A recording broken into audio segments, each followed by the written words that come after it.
We're joined right now by Democratic Congressman Steve Cohen of Tennessee. Congressman, good morning. Good morning to you, Kendis. It's nice to be up and inside. It's cold here. In Tennessee. All over the South. Our thoughts with you. Yeah. All right, Congressman, you said after the acquittal in a statement that there has never been a better case for impeachment in our history.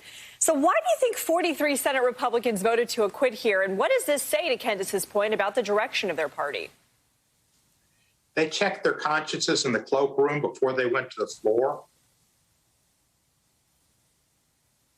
Okay. Forgot he's a man of few words. When you can get to the point, you get to the point. Now, Congressman, you had the NBC News senior political analyst, Jonathan Allen, who actually warns that the message to Trump supporters is the leader of an insurrection won't be held responsible. In other words, you can risk life and limb and imprisonment safe in the knowledge that he won't suffer for your actions. What is the potential danger in this? The Republican Party is shattered. The whole idea that it has been the party of Lincoln, whose birthday was, of course, February 12th, used to be a holiday, is just totally gone. The party is shattered. And the traditional party, the Chuck Percys, the Nelson Rockefellers, the Schaefers, the George Romneys, that party is a very spluttered minority party. And what we've got left is the George Wallace party of the 70s. It's a very conservative, it's a very right-wing, it's a conspiratorial, it's a cult, it's a Trump faction that's left. I've got a poster of Everett Dirksen. It's not a poster, but it's a print of Everett Dirksen with his head's kind of body divided because he cared about civil rights, he cared about the right things, but he still had a fiscally conservative basis. He was a traditional Republican.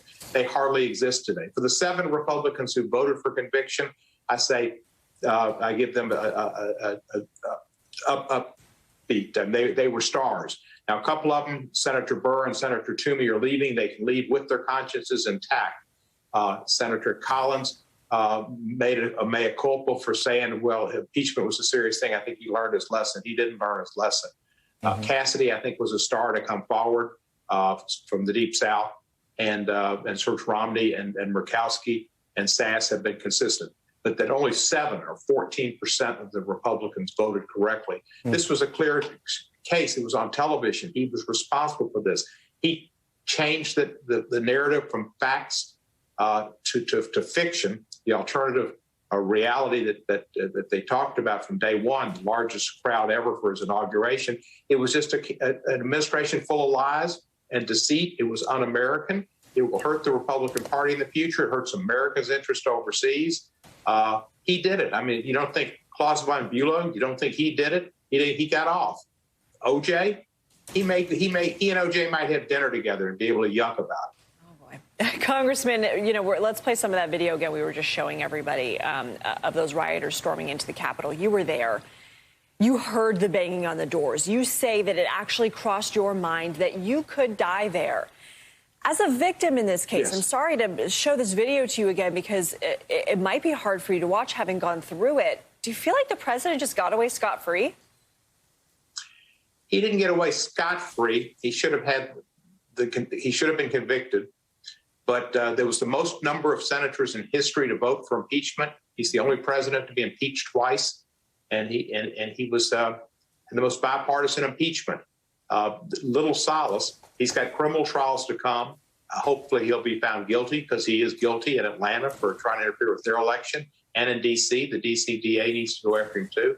He's got lots of civil cases. There's no question that when he has to turn over his DNA that will match the spot on the dress of Miss Carroll. He's been a serial criminal all his life, and justice needs to come. Mary Trump knows him. Michael Cohen knows him.